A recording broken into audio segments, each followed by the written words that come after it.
Hmm. Hello, hello, hello, and welcome. This one's just going to be a short video about the faults of weapons teams and things you got to watch out for because I fought this match around 3 times. This is my third time doing this match, and because right, I made some errors, and I thought it was very important to talk about this because remember, weapons team is one of your strongest armies. It's also one of your most fragile armies, and it's going to be really important that you keep an eye on what all your units are using. So, for example, right, in my first attempt, I moved my army further back, and I moved these guys over here, right.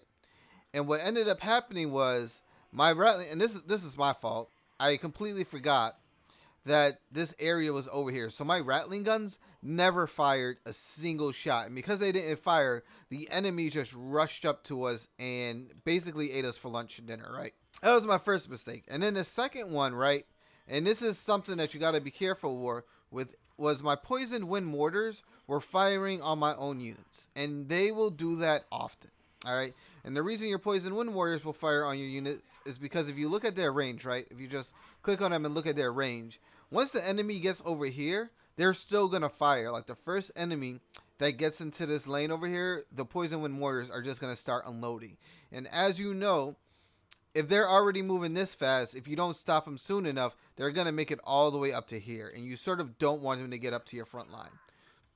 And so this third attempt is more of just like a more in-depth attempt at how you should be using your weapons team. Because again, you know what I mean. I swear to you that weapons teams are amazing, but you got to be careful in how you use them, and I mean real careful because you could end up killing your own units really easily. It happens all the time. Okay, and as much as you don't want that to be an option, that will end up occurring to you often if you're not careful, especially on maps like this where you're not aware of like the hills and you're expecting your rattling guns to fire and they just don't.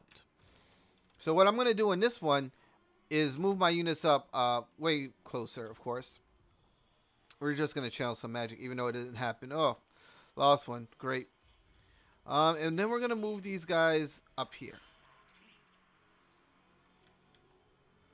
And we're going to move all our units up here. And we sort of want to get, and again, we want our heroes to come up further, and we want our lords to come up further as well. Because we need to throw down vermin tides as often as we can. Hopefully these warpfly Jezels will see this. So what I'm doing, I'm not allowing these guys to fire. Because the plate poke catapults will honestly stop firing once the enemy gets this close. And it's much easier to pay attention to what your units are doing. You just got to be careful, and we got to keep the enemy up here, pretty much. Now you see, we're facing again. We're still like trying to put down Jaika, but for example, this is going to be really tough to handle. So let's get that, and let's get that. Now we should have some of these guys, and this is where you need to keep an eye on what your units are doing. You know what I mean? Why? Oh, I think she cast down the spell. And now this is where things get sort of bad. But again, this is why your rattling guns are just so important.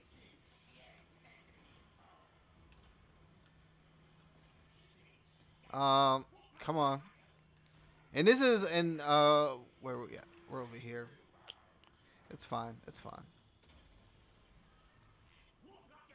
Because they're doing damage, and now I can sort of start firing this down like I want to. Uh, Shoot that. Come on. Shoot, shoot, shoot, shoot, shoot, shoot, shoot. Everything should be shooting. Nothing should really be getting close to you. Unless, and flying units are sort of really hard to stop. I'm not even going to lie to you there. They are so hard to just keep in place.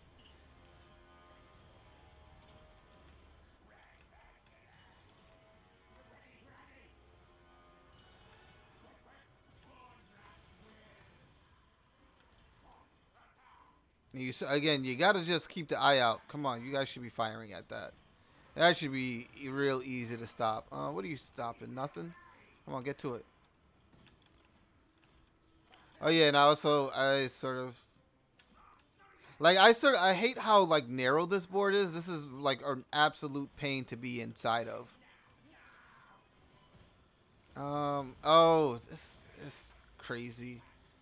Okay, come on. You should all be firing. I'm trying to hit all the units that aren't her because I sort of like. Come on. Because I don't want her to get close to me, but at the same time, she's got all these units over there that are just. And don't be afraid if you got to move your units around. Believe me, you're gonna have to do this often. All right. Um, I don't know who is taking shots at you. That's weird.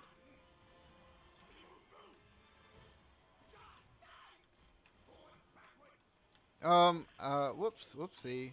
Come on, fire. Shoot at that. What are you doing? There we go. And now we got the army losses. Which is absolutely sort of a pain. Like, we didn't have as much magic as I would have liked. I also didn't use my spells as efficiently as I should have, so a lot of units ended up taking more damage than they need to.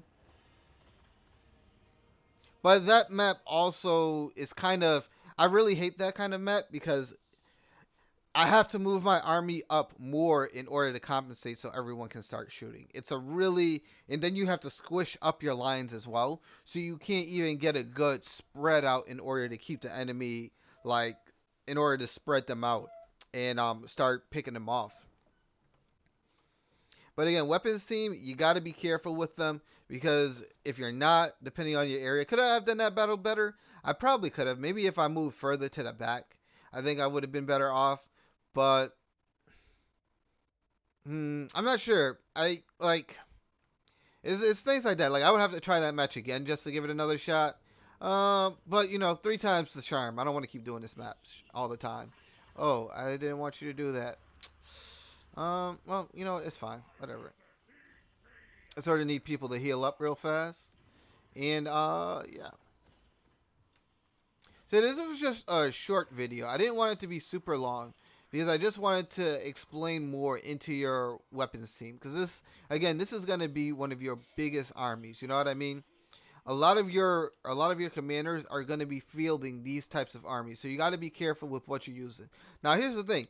You do not need 3 poison wind mortars. I think I actually went a little overkill with 3 of them. You know, maybe 2 of them and probably another plague priest would be fine.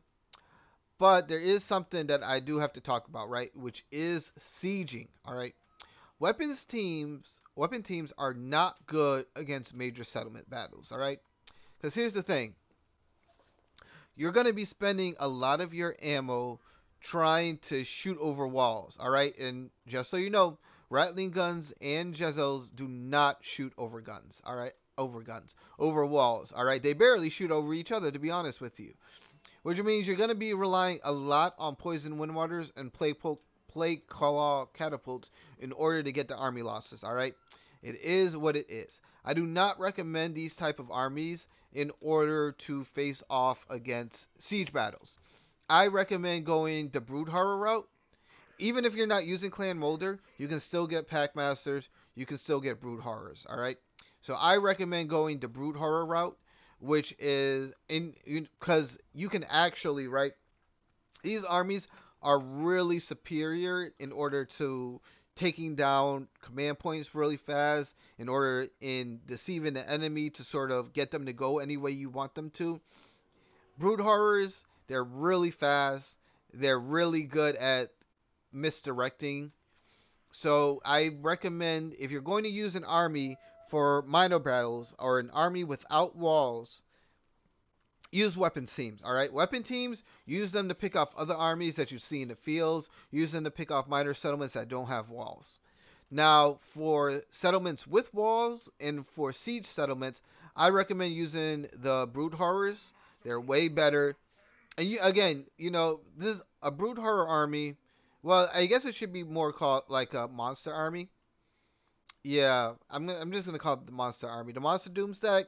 I think it's really good against um objective battles. So anywhere where you have to capture the command points, the victory points, brood horrors, pack masters, they're gonna be the way to go. Because again, brood horrors are fast, and I didn't mention this before, but they do have regeneration. Where is it? They have that passive ability. Do they not? No, they do have regeneration. Yeah. So they do have regeneration, but they also take more fire damage. So just be wary of units that use fire damage. Sisters of Avalorn use magic and fire. Dwarves have some fire attacks. Even some of the Empire units, do they? I'm not sure if the Empire actually has it, but be careful of units with fire attacks. All right, that's where they're gonna do a lot more damage to brood horrors. But yeah, brood horrors have regeneration, so you can use them to lure the enemy around, fight for a little bit, pull them back, let them heal back up, get back in there and fight again. And yeah. So I hope this has helped you in your Skaven gameplay. Again, let me know in the comments if there's anything I missed. Let me know if you liked it. Let me know if you want to see another race, because I think I'll probably do. Tomb Kings next week, because it'll give me a reason to play as Tomb King. So I think I'm gonna do Tomb Kings, um, because Tomb Kings are one of my favorite races, but they can also be a really tough race to play as, because everyone sort of hates you, and it's not like the forces of chaos where they all like one another. Where they're more likely to be friends with one another. It's not like that, because the Tomb Kings are more like a neutral faction. So you step into their land, they'll declare war on you. If you're weaker than them, they'll declare war on you. And it doesn't matter if you're the Justice faction or Forces of Evil. They don't give a fudge. They will fight you, bro. Them hands is ready to eat for everyone. But yeah, that's gonna be it for this one, yo. I hope you're all entertained and all that good stuff. Remember, leave a like and subscribe, and I will catch you all later. Peace. Alright, I know I said that was going to be the last battle, but I actually want to showcase this battle as well. Now, I've done this type of battle before in the streams, but in case you missed it, I wanted to show you why you wanted to use Brood Horrors for your siege battles, alright? I'm going to show you that right now, because there's a reason to the madness, alright? We do have a lot of Brood Horrors, so it should be easier this turn. Alright, alright. Because we're only going to win the battle with these 7 units. We're not going to use anyone else. As a matter of fact, let's push these guys like right over here.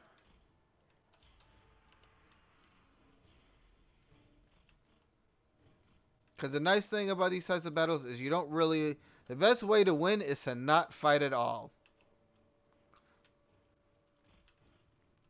And again, even though they've got a lot of dwarf warriors and stuff like that, I think we'll be just fine. So I just wanted to show you why this is the army you're going to be using for all your siege battles, okay? You're not going to be using anything... Like, weapons teams are... Think about trying to do this battle as a weapon team army, alright? I'm just going to pause this for a second. Think about using it as a weapons team. Alright. So what you need to do is use your Plague Claw catapults. I don't know why I keep saying Plague Claw. Plague Claw catapults to shoot down these towers first.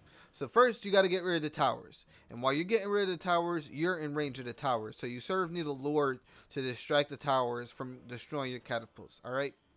Then, after you get done destroying the towers, and at this board there's 2 of them, so you're going to be in range of 2 to 3 towers depending on where you're at. Alright? So you destroy these 2. Now you got to destroy an entrance into this area over here. Alright, so you need to use your catapults again to break down these walls and make some more room for you. Alright, no problem. What about the units on the walls? Your rattling guns won't shoot this high. Alright, even if they're all the way, and the closer they are, the less they're going to shoot. Your Jezels will not shoot this tall either. Alright? So your rattling guns and your Jezels are useless unless you get inside the walls, right? Well, what do you do next? You need to sort of clear out an area for your weapons teams to sort of come in. This is where your Poison Wind Warders come into play. They're going to take out all the other units that are dangerous. So first you're going to target your archers, and then you're going to target the more dangerous infantry units that they have, right? And this is why Vermintide and summoning clan rats are important, okay? Because now you can use those as buffers and your heroes and your lord as sort of buffers in order to break into this area while your rattling guns try to just finesse their way inside.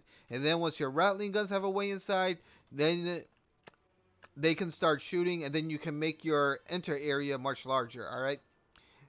That's a total freaking pain compared to just having 7 brood horrors just run up here, break these walls, go all the way over here, take the command point, beat up any other unit near them, and then call it a day. Alright?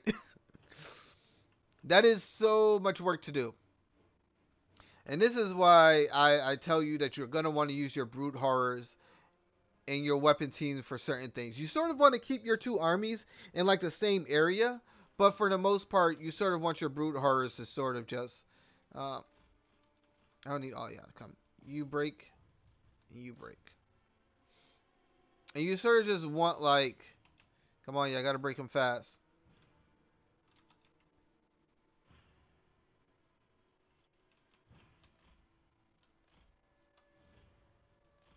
Are these? Oh no, those are dwarf warriors with great weapons. All right, if they were slayers, I'd be scared, but. You know what I mean? This is way easier than trying to make an entrance inside a small little area just so you can fit your rattling guns in there, alright? It's almost not even going to happen. Oh, this guy's really fast. Why is he so fast? No, get over here. Come on, come on. Get over here. Get over here. Don't get stuck fighting that. We can fight them out once we get ready to go take some more victory points. Because again, the nice thing about being really fast units is that we can go in, destroy something really fast, and then look, they're all dead. There's no, this squad just basically gets wiped out. And then, like what the AI does is they feed you these units one by one. I gotta be careful of these. Those are slayers. They're gonna make me highly unhappy. But yeah, the AI does this thing where it just sorts of like sends small groups of enemies to you at a time. Which I will not complain about. Nope. Doesn't someone here have solar instability? Okay, you got it.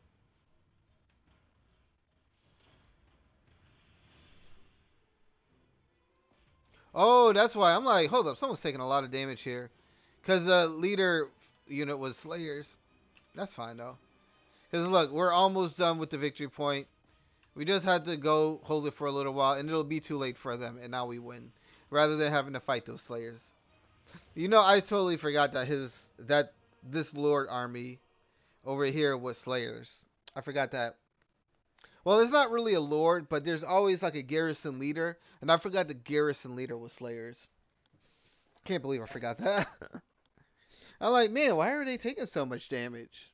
They should just be eating these dwarf warriors.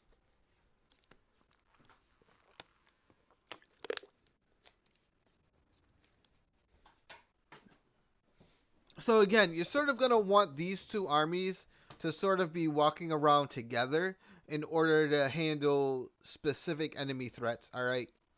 Your weapon seems really great inside of large open areas with lots of flat lands where they can shoot unhindered. They're not really good in tight areas like this, as opposed to brood horrors and rat ogres, which just make things work. I wish they were, but you know, they're not. And we're gonna get that to loot and occupy 5. I don't mind, because we're gonna get more food. And yeah, I just wanted to show that off real fast, because you can take extreme losses depending on the type of army you're fighting against. All right, and you never want to be fighting. And you never want to like have your teams fight in the wrong battles. Like you don't want, even though the brood horrors will do really well inside of a wide open area, you don't really want your brood horrors to be fighting out like that. You know what I mean? You sort of want them to be able to just, well, let me rephrase that. You sort of want your brood horrors to be able to pick off enemies like one by one. Like you want them to be able to pick off squads. This is why brood horrors are really good, because they can sort of spread the enemy thin, and then you can just start picking off like units one by one until you're finally ready to go in for the win. All right, they're really strong units. They all have poison attacks, which reduces an enemy speed, their weapon damage, their armor piercing damage, missile damage, their armor piercing missile damage. They are really good at that, and they have armor piercing as well. So a lot of units with armors, they're gonna eat through, but you gotta watch out for flaming attacks. And yes, I again, and yeah, I just wanted to showcase that real fast to show you why you would want to do this. You know what I mean? Because again, you want to play to your army's strength. You don't want to send your weapons team to go capture a major settlement when you have a bunch of fast units that can do this easy peasy lemon squeezy. You know what I mean? But you do want to have your weapons team like around you and sort of just you want them to be able to take out like small armies. You also want them to take out like lord or armies as well. Which is why I'm sort of torn between which is the better army. Honestly, I lean more towards weapons teams because I've just been using them longer, and I feel like I can settle a lot of problems as a weapons team. Even like a major settlement, you can still win you can still win the battle with the weapons team army. It's just going to be a little bit tougher. And so yeah, I hope you all enjoyed this, and like I said earlier, like, subscribe, all that fun stuff. Let me know what you like. Let me know what you didn't like. And let me know if it helps. Because I want to make these videos to sort of just, like, help people find out more information that maybe another content creator miss. Because there are a lot of content creators out there that definitely give out amazing advice. You know what I mean? Legend of Total War, Colonel Dan. There's a lot of, the Book of Grudges. There's a lot of Total War enthusiasts out here who I would definitely be like, yo, they also have great videos as well. Because they help me. Those are the videos I watch in order to get used to them. And I wanted to also put my 2 cents in on things that I've done. So again, this is it. I'll catch you all next week on the Tomb King stream. Later.